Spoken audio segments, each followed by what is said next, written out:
Let's take a look at the concept of leasing. And what leasing does is it enables a firm to obtain the use of certain fixed assets for which it makes a series of contractual, periodic, tax-deductible payments. What do we mean by that? Well, a person might lease a car, and when they lease the car, they sign a contract that says that they will pay a certain amount of money for a certain, say a certain amount of money per month for a certain number of months that they're leasing the car. A company might lease a photocopy machine, or they might lease certain pieces of equipment. They might lease a building. They might rent a building somewhere and they sign a long-term lease. So this happens all the time, and they agree to this contract, and they'll be making these payments, and these payments are tax deductible for the business.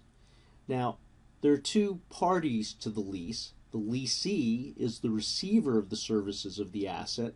That would be the person who leases the car, or the business that leases the photocopy machine. And then the lessor is the owner of the assets.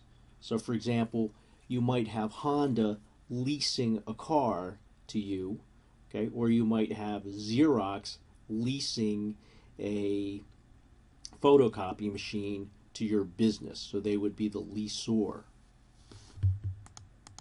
Now, there are a couple of types of leases. First, there's an operating lease.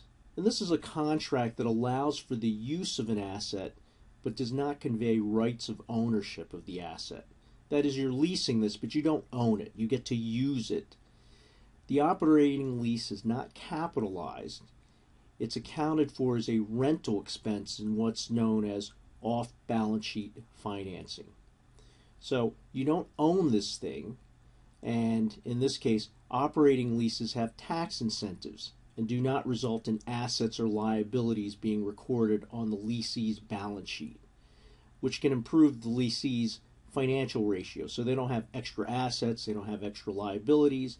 If you buy that photocopy machine for your business, that goes as an asset. If you lease it, it does not go in as an asset.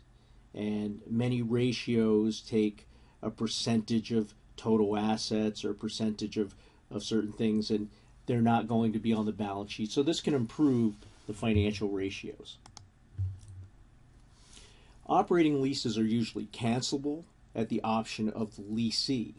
So there's someplace in the contract, there's some stipulation for getting out of the lease. If you don't want to lease that photocopy machine anymore for your business, you can get out of it.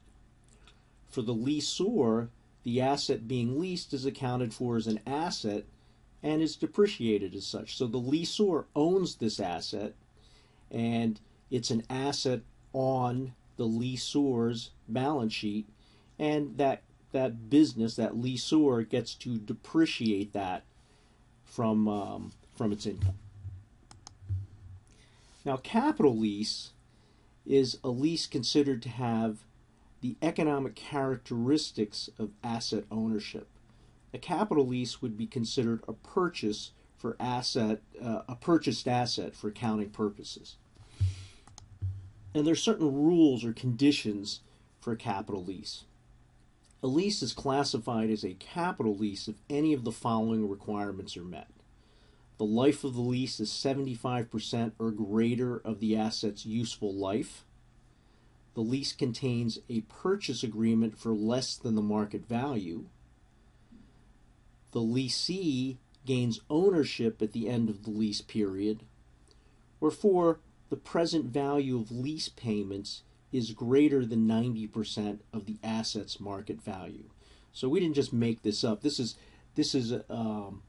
a rule that is in effect in terms of accounting standards and determining whether you treat your lease as a capital lease or as an operating lease. You don't have an option in that. If it meets any of these requirements, you have to treat it as a capital lease.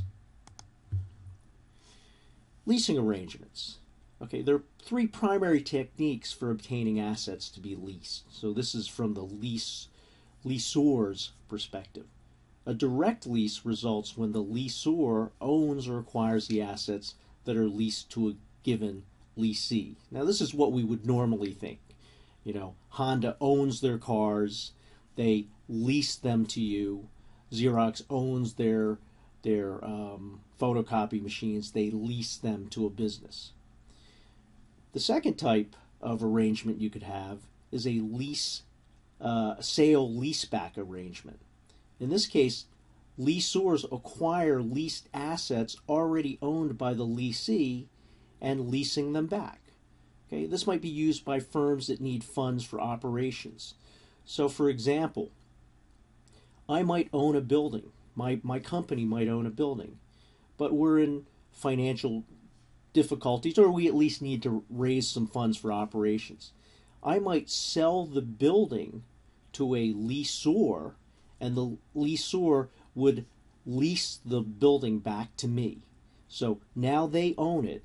I've gotten the cash from selling my building, but now I'm going to pay rent to this person for the use of this building. Leasing arrangements that include one or more third-party lenders are called leveraged leases. So under a leveraged lease, the leasor acts as an equity participant, supplying only about 20% of the cost of the asset. And this is popular in structuring leases of very expensive assets.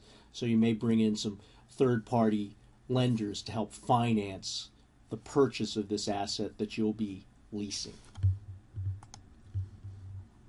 Some leasing options. Renewal options grants the leasees the right to re-lease assets at expiration. So it's common in operating leases because their term is usually shorter than the usable life of the asset. So after the term expires, I have the right to renew the lease. You might find that in a building. Perhaps I am leasing office space somewhere, and I'm leasing it for 5 years. The life of the building is far more than 5 years. After my lease expires, I might sign another lease, or it might be a 1-year lease. Okay, people renting an apartment, they sign a lease, and after the year is up, they renew their lease to choose to live there another year, and so on and so on. There may be purchase options, which allows the leasee to purchase the leased asset at maturity. So after the lease period ends, you may have the right to purchase this asset.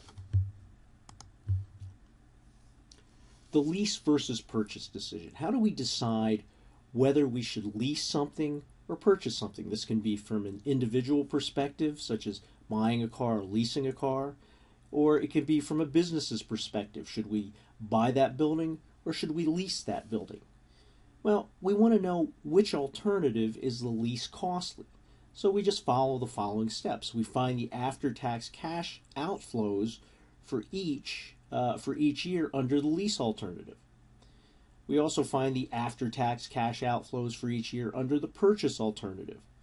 And we calculate the present value of each alternative, and obviously we're going to choose the alternative with the lower present value because that's going to have the lower cost. Now, keep in mind, we say here after tax because that's what it's actually costing us. So if there are any tax deductions from leasing versus purchasing, we want to account for those. If you purchase the item, you're going to have depreciation. If you lease the item, you're going to simply expense that. So it's quite simple decision. You just have to work out the mathematics of it. So if you're deciding whether to buy or to lease a car, you should figure out what your after-tax cash outflows are for each alternative, take the present value, and choose the least costly or the one with the lowest present value.